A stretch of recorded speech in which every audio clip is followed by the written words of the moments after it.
Hey everyone, this is Megan Brown with Military Spouse Magazine, and I am thrilled to be here with our very special guest, Latasha Morrison of Be the Bridge. Guys, I can't wait to get into this interview, share so many things about what she does and who she is and how you can be part of the movement. Latasha, hey, tell us about who you are and what you do.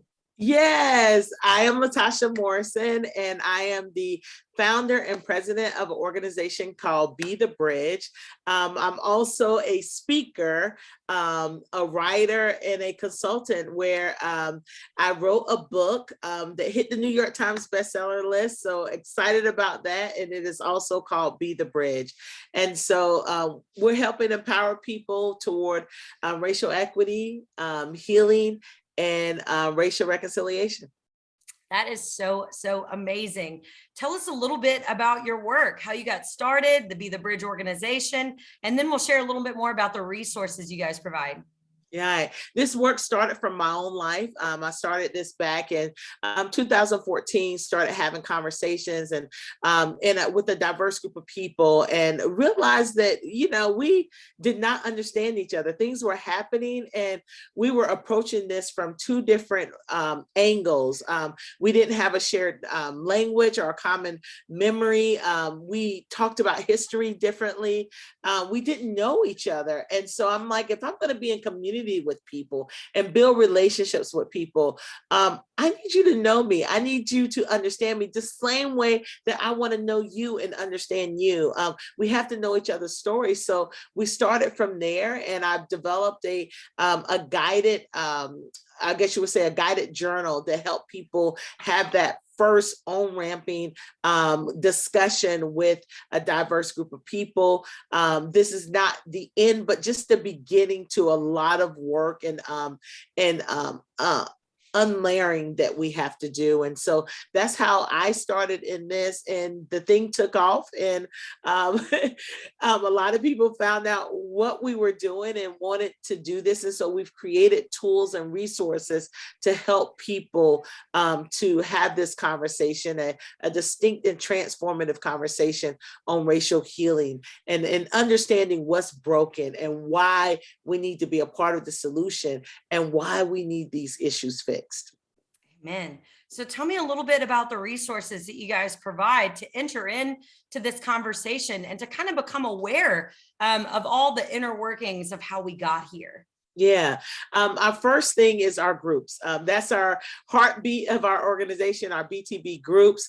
But before we start, before we want people to launch into the groups, there's really some preliminary work that we want people to do. We want people to be a part of our Facebook group, where we have units where this is a lot of just curated information, articles, videos, discussions for people to begin to engage in this conversation and to begin to listen and learn and to understand each other. And then from there, we have these groups called BTB 101, which really gives us a historical breakdown of what's broken. We have a group called our BIPOC group, which is Black and Indigenous people of color, because we are a very diverse group of people here in America. We are in a very culturally diverse country, and we really need our cultural IQ to really be expanded, and just having proximity doesn't do that. We need to get to know one another. Proximity, just being in the same room, playing the same sport, serving in the same military branch, that doesn't do it. But we have to get underneath the things that keep us apart. And that's what our BIPOC community helps those who are people of color in this country, Black and Indigenous people of color, really understand each other's story and how we intersect and how we interact with one another. Because there's so much history that I don't know the full and complete Asian American history here in America or the Indigenous community, but we need to know. It's important that we know this. And this is not something that we're taught in school. And so those are just, so those two steps. We encourage people to do that so that they can show up fully in the Be the Bridge groups.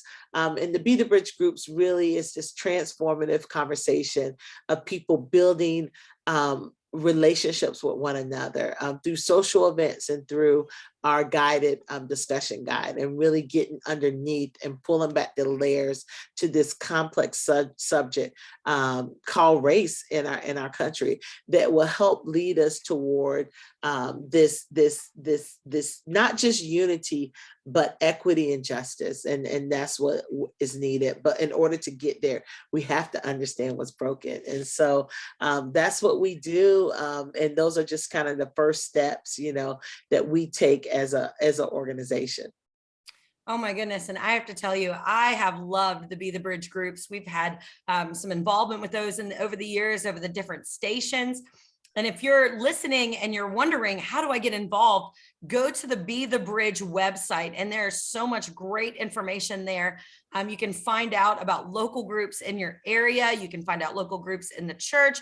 You can find so many different resources there. And really what I wanted Latasha to do is just to kind of walk us through a typical Be the Bridge group. This is a place where they create really brave spaces to have open and honest conversations, encouragement, storytelling, and healing. And so we've been through a Be the Bridge group.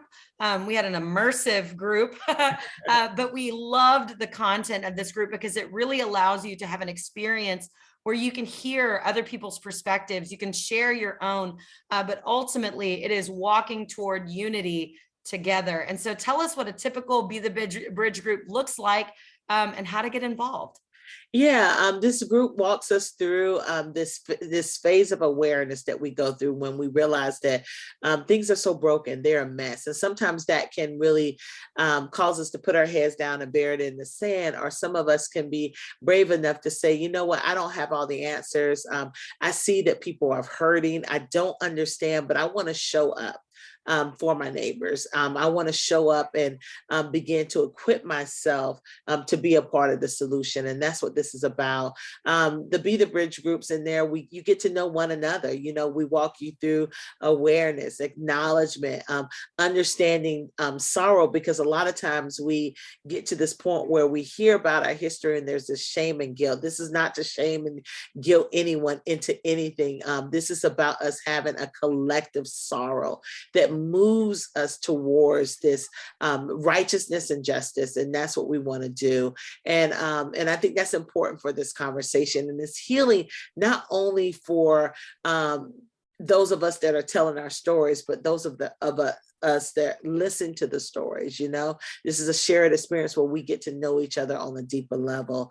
And so that's one of the things that we do.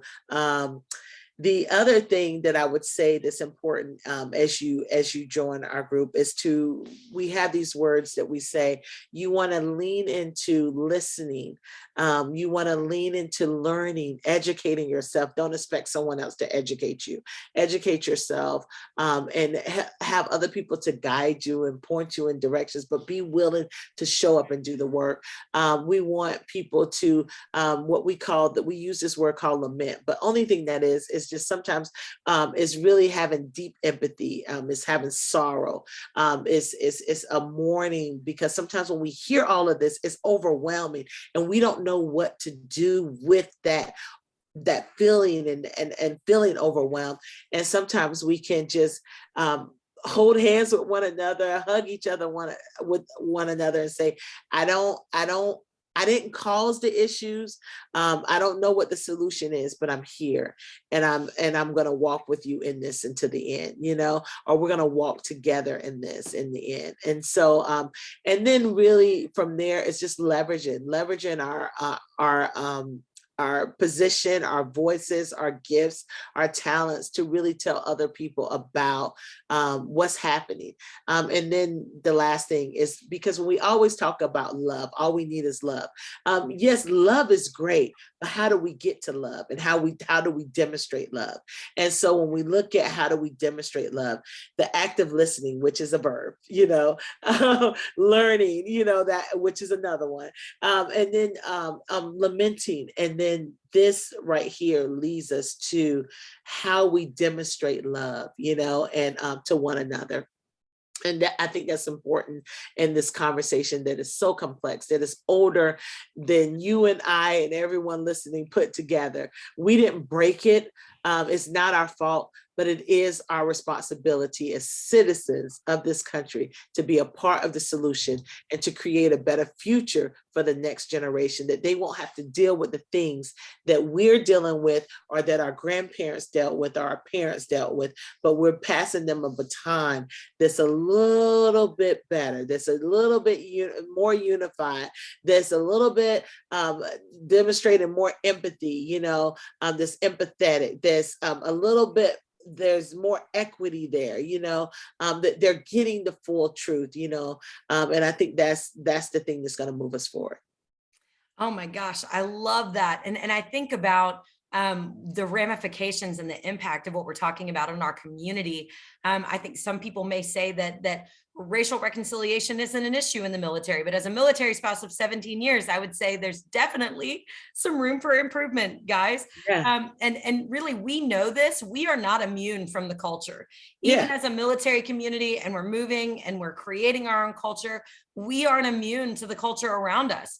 And I think the biggest thing that we can recognize is that military communicators, we are culture makers.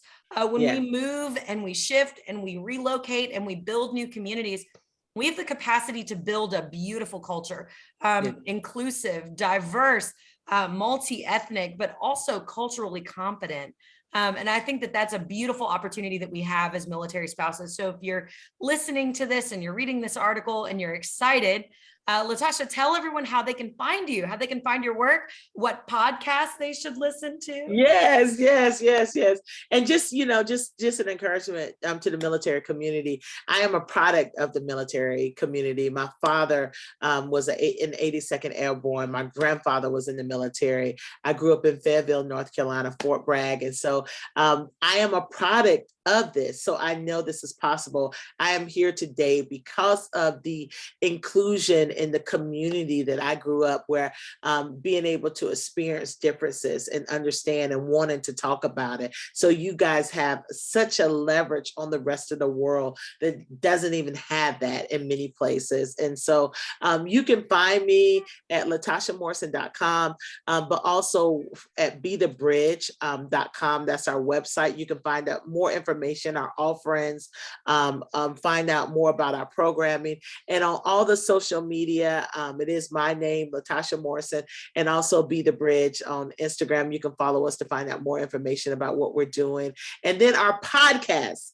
Our podcast is called Be the Bridge. You can find that on all the stations where podcasts are available. And this is another equipping tool where we interview people like yourself, Megan, that are doing amazing work in the military and their communities.